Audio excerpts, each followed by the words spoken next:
Hey everybody, welcome back to the Voluntary Exchange Podcast. I thought I'd do something a little different and just speak about this one story. Well, it's actually not really a story, more of a theory based on a story that popped into my head. So I was thinking the other day, with the election coming up in 2020,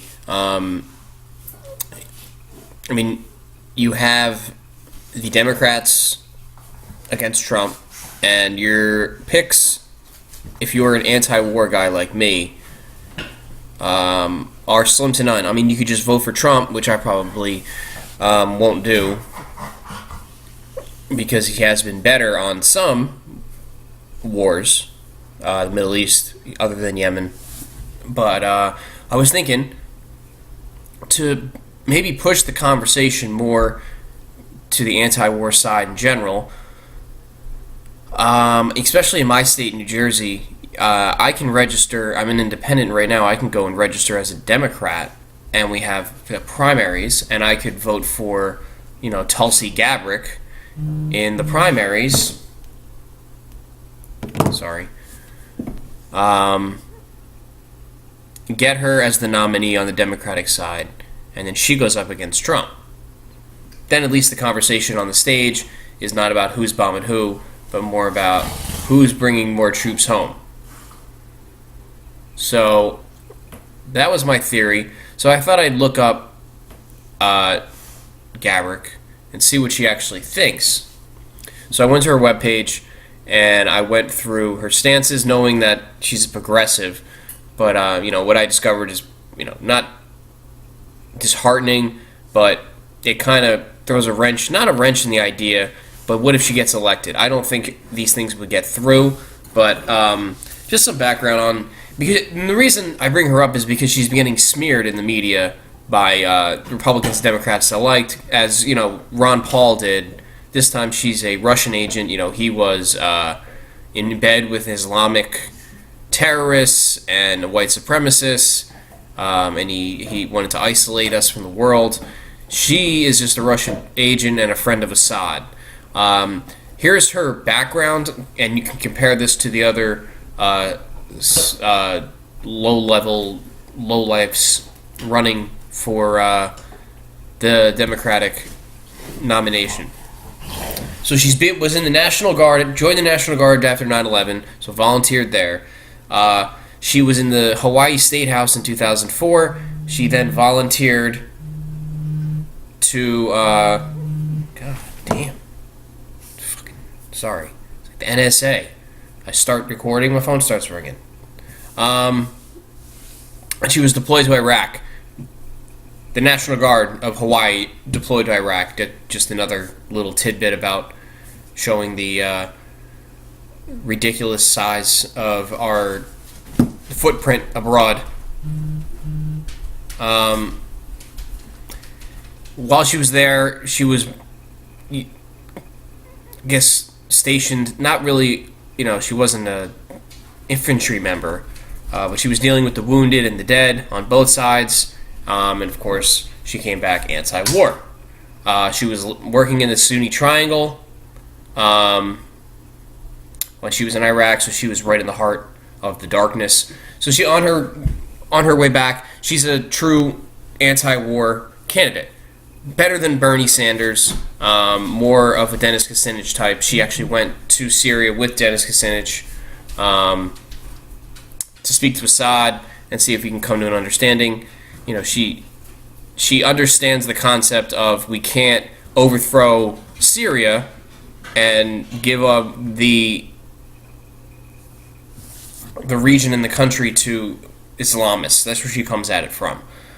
So my theory was, let's see if we can get, the Ron Paul guys, the people that aren't going to vote like I do, who write in Ron Paul every election. I'm not going to vote for any of these politicians or parties. Let's at least screw things up. And she's going to get probably a progressive vote. A lot of the Bernie people might vote for her if they don't get scattered around voting for Bernie Sanders and Elizabeth Warren and all those other people are going to be promising 90% taxes and free unicorns. But at least he's consistent anti-war. So I think that would be just just an avenue to think about. A little organized effort to kind of screw up the Democrats and the establishment in general. Because on the Republican side, you're going to have Trump and with his rhetoric, which is not what the defense industry wants to hear. So I did look at her views real quick.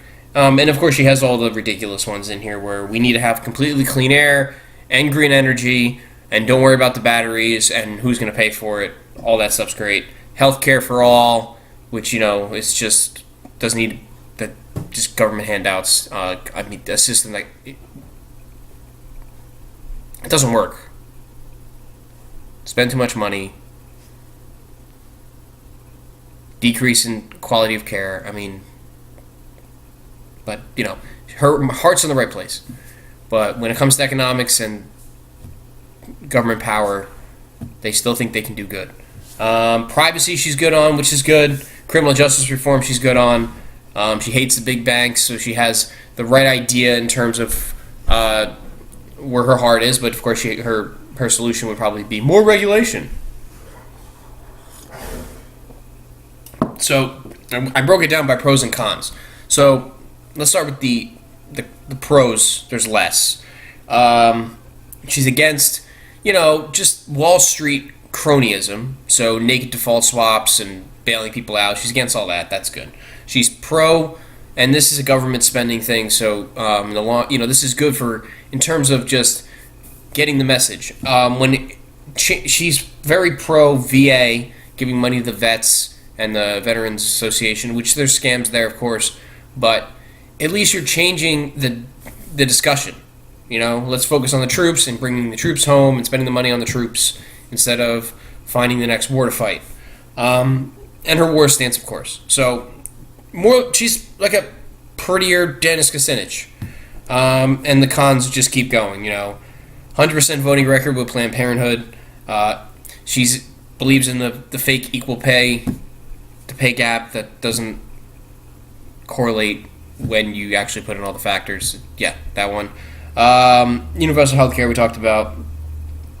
She is for air support to eliminate ISIS, but I think that's just the stance that she has in where the current events are right now. When she's going on the radio or she's going on CNN, they're going to bring that subject up. The easiest answer is, air support, get rid of ISIS and get out. Instead of saying my principle, or the principle of Ron Paul response is bring all the troops home right now, fuck the air support. She's for net neutrality, which is, again, just a misunderstanding of state power and how that will, of course, create monopolies and centralize the power of the internet in smaller hands. She's for all the entitlements in the world, infrastructure spending, and she's very anti-gun, which I don't understand, but that part never gets me. But my point is, that's a theory I think we should run with as libertarians. I know everybody's going to say, oh, well, I'm going to be voting for this. In a lot of states, doesn't matter who you vote in like in New Jersey, I could vote for her in the primary, and then in the general election, I could just vote for the Libertarian or the Democrat or the Republican. So we could just do that. She's getting attacked in the media. If you want to see some of the best coverage of that, Jimmy Dore on YouTube, one of those true progressives who gets the war stuff, tore apart this New York Times reporter that went on Joe Rogan, this Weiss woman, little idiot, doesn't know anything about anything. She tried to smear Tulsi Gabbard as being a crazy Russian woman, crazy Russian spy, but she couldn't even use the right word. She didn't understand why she didn't like him. She was just, her marching orders were to go there and destroy. So she tried. Let's see what anybody thinks about this theory. This plan of action, whatever you want to call it. In your state, if you're like me and you think the government shouldn't exist, but you like to go down and play around with the voting anyway, because especially in New Jersey, if you don't go and vote, all those questions that are up on the ballots are always about taking more of your money, so you got to go and vote no. Let's all register Democrat and vote for Tulsi Gabbard. Better than Elizabeth Warren or whatever establishment person they put out there. So let's see what happens there. I'm going to bring this up on the radio show for the Information War Decentralized News. We do those on Tuesdays, I believe, and then I think on Saturdays we have a show starting 6 p.m. Eastern Time. Tuesdays, I think, is at 8. So I'll be bringing that up. You can check out my videos on YouTube and also over on decentralizednews.com. Also follow us on Steemit, and I'll have the links with the video. So until next time, again, let's check that out. Let's see for 2020. Let's actually have something to do. You know, us. I mean, I know the Libertarian Party's doing its thing. You know, but I mean, there's not primaries for that. I mean, I can be a delegate, but there's no primary for the Libertarian Party. So, you know, let's go screw with the Democrats. Why not? Troll them some up. And you get an anti-war lady on stage, and she might, you know, she seems like a decent human. So until next time, guys, I'll see you later.